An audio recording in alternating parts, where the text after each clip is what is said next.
गुरु प्यारे साध संगत जी, बड़े प्यार से कहना जी, धन निरंकारी जी। साध संगत जी, आशा करती हूँ कि सतगुरु माता जी की कृपा से आप सभी अच्छे होंगे। साध संगत जी, साध संगत जी, दासी आप सबों के लिए एक नया निरंकारी विचार लेकर आई है। साध संगत जी, कहानी के माध्यम से साध संगत जी, विचार का विषय है साध संगत, सपनों से हकीकत तक। तो आओ साध संगत, इस विचार को सुनते हैं। साध संगत, साध संगत जी, ये कहानी एक ऐसे लड़के की है जो कभी फुटपाथ पर भीख मांग कर जीता था। साध संगत जी, लेकिन आज अपनी मेहनत से दुकान का मालिक बन चुका है। अगर आपको लगता है कि हालात कभी नहीं बदलते तो यह कहानी आपकी सोच बदल देगी। साध संगत जी, साध संगत जी, बहुत ही समय पहले की बात है। एक पुराने और शांत शहर के बीच एक विशाल मंदिर खड़ा था। साध संगत, मंदिर की ऊंची ऊंची दीवारें, साध संगत, बड़े दे गुंबद और घंटियों की मधुर आवाज दूर दूर तक सुनाई देती थी। साध संगत, हर सुबह और हर शाम मंदिर के प्रांगण में श्रद्धालुओं की भीड़ लगती, आरती होती। साध संगत, भजन गाए जाते और दीपों की लौ आसमान तक रोशनी फैलाती।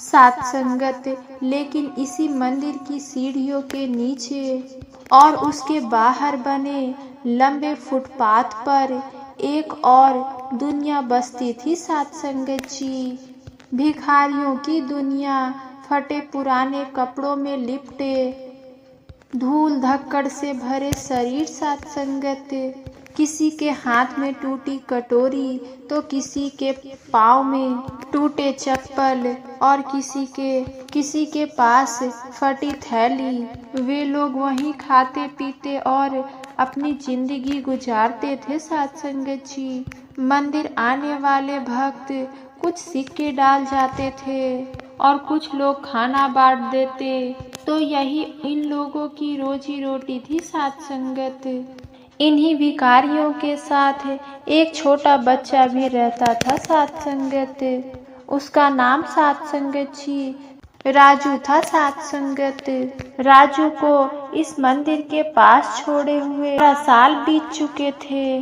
जब वह बहुत छोटा था, बस 3 या 4 साल का, तभी किसी ने उसे मंदिर की सीढ़ियों पर छोड़ दिया था। साध संगत, उस मासूम को यह भी याद नहीं थी कि साध संगत कौन उसे यहाँ पर छोड़कर चला गया, किसका खून था वो, कौन उसके अपने थे। साध संगत, ये सवाल आज भी उसके मासूम आंखों में तैरते रहते थे।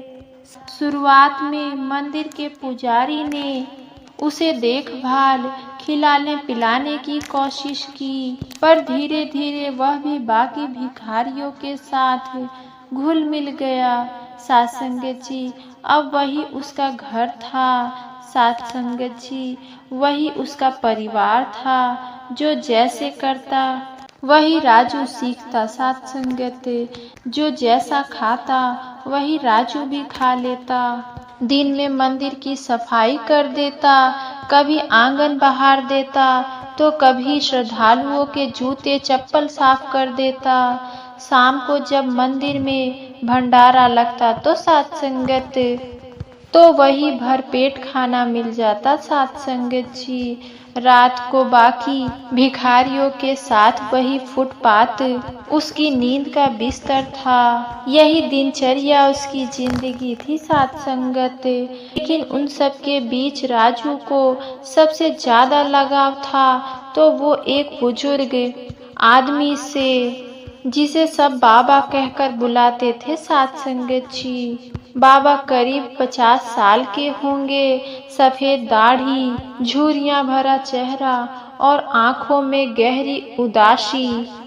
साथ संगत जी, उनके पैर थोड़े टेढ़े थे, चलने में भी तकलीफ होती थी, इसीलिए ज्यादातर समय वो मंदिर की दीवार से टेक लगाकर बैठे रहते। बाबा हमेशा शांत रहते थे, ज्यादा मांगते नहीं थे। साथ संगत जी, दिन का ज्यादातर समय लोगों को देखते रहते, फिर खुद से, लेकिन रात को जब बाकी भिखारी खाना खाकर सो जाते तब राजू अक्सर उनके पास जाकर बैठ जाता। साथ संगत जी, उसे बाबा की बातें सुनना अच्छा लगता था। बाबा कहानियाँ सुनाते थे, कभी किसी राजा की, कभी किसी वीर सिपाही की, तो कभी किसी गरीब के संघर्ष की। साथ संगत, राजा उन कहानियों में खो जाता। एक रात की बात है साथ संगत जी, आसमान में बादल थे और हवा थोड़ी ठंडी चल रही थी। मंदिर में उस दिन भंडारा नहीं हुआ था, इसीलिए सबके पेट खाली थे। राजू भी भूखा था। उसने बाबा के पास जाकर पूछा, बाबा आज खाने को कुछ नहीं मिला, अब क्या करे? बाबा ने हल्की मुस्कान के साथ उनके सिर पर हाथ फेरते हुए कहा, बेटा भूख तो जिंदगी का हिस्सा है, लेकिन भूख इंसान को सिखाती है कि खाना कितना कीमती होता है। साथ संगत, राजू थोड़ी देर चुप रहा। साथ संगत फिर बोला, बाबा आप मुझे रोज कहानियाँ सुनाते हो, आज भी सुनाओ ना, उससे भूख भूल जाएगी। साथ संगत, बाबा ने गहरी सांस ली और बोलना शुरू किया, सुनो बेटा, यह कहानी एक गरीब परिवार की। उसके पास खाने को कुछ भी नहीं था, पहनने को अच्छे कपड़े नहीं थे, लेकिन उस घर का बच्चा बड़ा सपना देखता था। साथ संगत, उसने ठान लिया था कि एक दिन अपने घर की गरीबी मिटाएगा।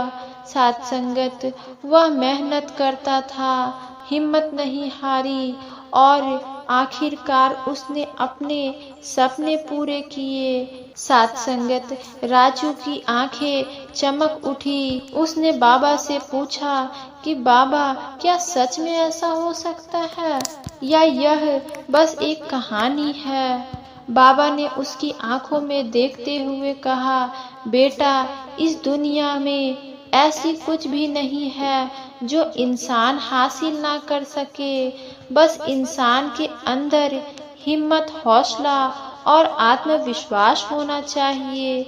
साथ संगत, और यह बस तभी आता है जब इंसान कोई सपना देखता है, कुछ करने का, कुछ बनने का। राजू कुछ देर सोचता रहा। साथ संगत, फिर वह मासूमियत से बोला, तो फिर बाबा आपका कोई सपना नहीं था? बाबा ने एक पल उसे देखा और मुस्कुरा दिया, लेकिन साथ संगत, उसकी मुस्कान में एक गहरा दर्द छुपा था। साथ संगत धीरे से बोले, बेटा इसका कोई अपना ना रहे। साथ संगत, उसको कोई सपना भी नहीं होता। राजू हैरान होकर बोला, मैं समझा नहीं बाबा। बाबा की आंखें नम हो गई। उन्होंने धीमी आवाज में कहा, बहुत साल पहले मेरी एक जिंदगी थी। साथ संगत, मेरी पत्नी थी, मेरा बच्चा था, लेकिन एक भयानक दुर्घटना में दोनों मुझसे छीन गए। साथ संगत, उस हादसे में मैं भी अपाहिज हो गया। जीने की इच्छा ही खत्म हो गई थी, पर अपनी आवाज खुद नहीं ले सकता था, इसलिए मंदिर के सामने बैठ गया कि शायद एक दिन भगवान मुझे अपने पास बुला ले। साथ संगत जी, राजू स्तंभ था। उसने धीरे से कहा, बहुत बुरा हुआ आपके साथ। बाबा मेरे साथ भी तो बुरा हुआ, पता नहीं मुझे यहाँ कौन छोड़कर चला गया। आज तक मुझे पता नहीं चला। मेरे पास तो आप ही हो, आप ही मेरे अपने हो बाबा। सत्संगत जी उसका चेहरा दोनों हाथों से थाम लिया और बोले, नहीं बेटा, तेरे सामने अभी पूरा जीवन बाकी है। ये तो बस शुरुआत है, तुझे बहुत आगे जाना है। राजू मासूमियत से कहा कि लेकिन बाबा, मुझे तो कुछ आता ही नहीं है। मैंने तो शुरू से बस आपको और बाकी लोगों को देखा है, और जो देखा है वही सीखा भी है। यही जिंदगी है ना? सत्संगत जी बाबा ने उसकी आंखों में झांकते हुए कहा, नहीं बेटा, जिंदगी ये नहीं है जो तूने यहाँ देखी है। जिंदगी बहुत खूबसूरत है। तू खुशकिस्मत है कि तुझे शुरुआत में ही तकलीफ और गरीबी मिली। जब तुम इन सब से बाहर निकलोगे तो तुम देखोगे कि तुम्हें असली तब मजा आएगा। देखना, एक दिन तू बहुत अच्छा कपड़ा पहनेगा, बहुत अच्छा काम करेगा और अच्छा खाना खाएगा, अच्छे घर में रहेगा। सत्संगत जी, यह सब तेरे लिए भी संभव है। बस एक सपना देख और उसे पूरा करने की हिम्मत जुटा। राजू की आंखों में चमक आ गई। उसने उत्साहित होकर कहा, क्या सच में यह हो सकता है? मैं अच्छे कपड़े पहन सकता हूँ, बाबा, अच्छा खाना खा सकता हूँ। बाबा ने मुस्कुराते हुए कहा, हाँ बेटा, क्यों नहीं। इंसान जितना बड़ा सपना देखता है, उसकी हिम्मत उतनी ही बड़ी हो जाती है। सत्संगत उस रात बाबा की बातें सुनकर राजू देर तक जागता रहा। उसके कानों में वही आवाजें गूंज रही थी, जिंदगी यह नहीं है जो तूने यह देखी है। जिंदगी बहुत खूबसूरत है। सत्संगत उसके भीतर जैसे कोई चिंगारी जल चुकी थी। सत्संगत जी, पहली बार उसने सोचा कि वह अभी बाकी लोगों की तरह अच्छे जीवन जी सकता है। नींद तो आ गई, लेकिन सपने में उसने खुद को अच्छे कपड़े में, अच्छे घर में देखा। सुबह जब सूरज की पहली किरण फुटपाथ पर पड़ी तो राजू ने आंखें खोली और मन ही मन निश्चय कर लिया कि अब वह बाबा की बात मानकर दुनिया को दिखाएगा। सत्संगत जी, सुबह सुबह मंदिर में भीड़ लग चुकी थी। घंटी बज रही थी। सत्संगत लोग दर्शन कर रहे थे। बाकी भिखारी अपनी जगहों पर बैठकर आने जाने वाले लोगों से पैसे की उम्मीद कर रहे थे। लेकिन आज राजू अलग था। सत्संगत वो जो उठकर बाबा के पास गया और बोला, बाबा, आज मैं मंदिर से बाहर जाऊंगा। आपने कहा था ना कि जिंदगी देखनी चाहिए, समझनी चाहिए। मैं देखना चाहता हूँ कि लोग कैसे रहते हैं, क्या करते हैं। बाबा ने उसकी आंखों में देखते हुए कहा, ठीक है बेटा, जाओ, लेकिन ध्यान रखना, बहुत दूर मत जाना और शाम तक वापस लौट जाना। राजू ने सिर हिलाया और निकल पड़ा। पहली बार राजू मंदिर के चार दीवार से आगे जाकर सत्संगत अब तक उसकी दुनिया तो सिर्फ मंदिर, भक्त और बाकी के भिखारी थे। सत्संगत, लेकिन बाहर का शहर कुछ और ही था। सड़कें चौड़ी थी, इधर उधर दुकानें, लोग जल्दी जल्दी आते जाते, कोई अपने काम का सत्संगत, कोई स्कूल कॉलेज तो कोई बाजार की ओर। राजू चलते चलते सोच रहा था, कितनी आग है ये दुनिया। सत्संगत जी, सब लोग इतने व्यस्त क्यों हैं, सब इतनी जल्दी में क्यों भाग रहे हैं। वह चलता चलता मंदिर तक थोड़ी दूर पर बने रेलवे स्टेशन के बाहर पहुंच गया। साथ संगत रेलवे स्टेशन के बाहर बड़ी हलचल थी। साथ संगत लोग ट्रेन से उतर रहे थे, कोई बैग लेकर दौड़ रहा था, कोई रिक्शा खोज रहा था, तो साथ संगत कोई बाहर छोटे छोटे ठेले भी लगे थे। कहीं पर फल बिक रहे थे, कहीं समोसे तल रहे थे। साथ संगत कहीं चाय की दुकान पर भीड़ थी। राजू पास ही एक टूटी हुई बेंच पर बैठ गया। उसने उत्सुकता से सबको देखना शुरू किया। किसी के हाथ में झोला था, कोई अखबार बेच रहा था, कोई गन्ने का रस निकाल रहा था। साथ संगत वह सोच में पड़ गया कि यह सब लोग मेहनत करके कमा रहे हैं, क्या मैं भी ऐसा कर सकता हूँ? उसी समय उसके पास एक लड़का आकर बैठा। वो लड़का करीब 16 साल का होगा।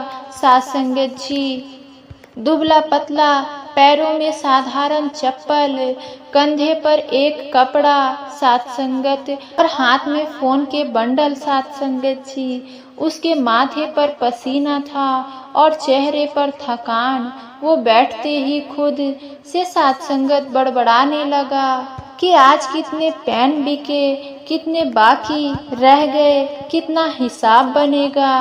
राजू ने उत्सुकता होकर पूछा, भाई क्या हुआ, आप क्यों सोच रहे हो? लड़के ने उसकी ओर देखा और हल्की मुस्कान के साथ बोला, कुछ नहीं, बस अपने पेन का हिसाब कर रहा था, कितने बिके, कितने बाकी बच गए। राजू ने मासूमियत से पूछा, मतलब? लड़का बोला, अरे भाई, मैं यह पेन बेचता हूँ, सुबह से घूम घूम कर पेन बेच रहा हूँ। अब हिसाब कर रहा हूँ कि आज कितने पेन बिके और कितने पैसे हुए। साथ संगत जी राजा की आंखें चमक उठी और कहा कि अच्छा, आप पेन बेचते हो? हाँ, यही मेरा काम है, इसी से मेरा खाना पीना होता है, इसी से कपड़े लेता हूँ। लड़का बोला। लड़के ने भी राजू को गौर से देखा और पूछा, और तुम यहाँ क्या कर रहे हो? फिर धीरे से बोला, कुछ नहीं, मैं तो बस देखने आया था कि लोग कैसे रहते हैं, कैसे जीते हैं। लड़के को अजीब लगा। उसने पूछा, तुम कहाँ रहते हो? उसने बताया कि मैं मंदिर के पास फुटपाथ पर रहता हूँ, भिखारी हूँ। राजू ने धीरे से कहा। लड़का तुरंत हंस पड़ा और बोला, अरे भाई, खुद तो कभी भिखारी मत कहो। यह दुनिया में हर कोई भिखारी है। कोई भगवान से भीख मांगता है, कोई इंसानों से भीख मांगता है। इतना है कि कोई मेहनत करता है और कोई हाथ फैलाता है। असली इंसान वही है जो मेहनत से अपने सपने को पूरा करता है। राजू को यह सुनकर अजीब लगा। उसने धीरे से कहा, बाबा भी यही कहते हैं कि मेहनत से जिंदगी बदलती है। इसलिए मैं यहाँ आया हूँ देखने के लिए असली जिंदगी क्या है और कैसी होती है। साथ संगत लड़का गंभीर होकर बोला, सही कह रहे हो, तुम्हारे बाबा। अगर इंसान मेहनत करे तो जिंदगी खूबसूरत लगती है। अगर आलसी बने रहे तो भीख मांगना जिंदगी का असूल होगा। भीख मांगे तो जिंदगी दिन पर दिन बोझ जैसी लगेगी। साथ संगत जी लड़के ने अपनी बात आगे बढ़ाई और बोला, मैं भी पहले ऐसे ही बेवजह घूमता था, पर जब मैं काम करना शुरू किया तो मुझे चैन मिला। अपने सपने को पूरे करने के लिए अब मेहनत कर रहा हूँ। अब मुझे किसी से भीख नहीं मांगनी पड़ती। राजू ने उत्सुक होकर पूछा, कैसे? कौन सा सपना है तुम्हारा? लड़का बोला, मेरा सपना है कि एक दिन मेरी अपनी दुकान हो जाए। मैं बैठकर आराम से सामान बेचूं, अच्छे जीवन जीऊं, अच्छे कपड़े पहनूं, अच्छे खाना खाऊं। राजू ने तुरंत बोला, भैया मेरा भी यही सपना है, लेकिन मुझे तो पता ही नहीं है कि मैं कैसे करूं ये सब और कहां से शुरू करूं। लड़का मुस्कुराया, साथ संगत जी, काम कुछ भी हो सकता है पर करना जरूरी है, मेहनत बिना कुछ भी नहीं मिलता। साथ संगत जी तुरंत कहा, भैया आप ही बता दो, मैं ऐसा कौन सा काम करूं, मुझे कौन सा काम करना चाहिए, मुझे कुछ समझ नहीं आता, कुछ सोच कर बोलो। लड़का कुछ सोच कर बोला, देखो भाई, हर काम के लिए पैसे चाहिए। अगर साथ संगत अपने जैसा छोटा काम करना है तो पहले कहीं नौकरी करनी पड़ेगी, जैसे किसी दुकान पर, ठेले पर और कहीं। वहां से कुछ पैसे जोड़ो, फिर अपना काम शुरू करो। संगत जी, राजू ने मासूमियत से पूछा कि कहाँ जाऊं, मुझे तो कोई जानता भी नहीं है। लड़के ने हंसकर उसके कंधे पर हाथ रखा और कहा कि चिंता मत करो, कल तुम यहीं आना, मैं तुम्हें ले जाऊंगा और तुम्हारे लिए काम ढूंढूंगा। साथ संगत जी, राजू की आंखों में उम्मीद की चमक भर गई।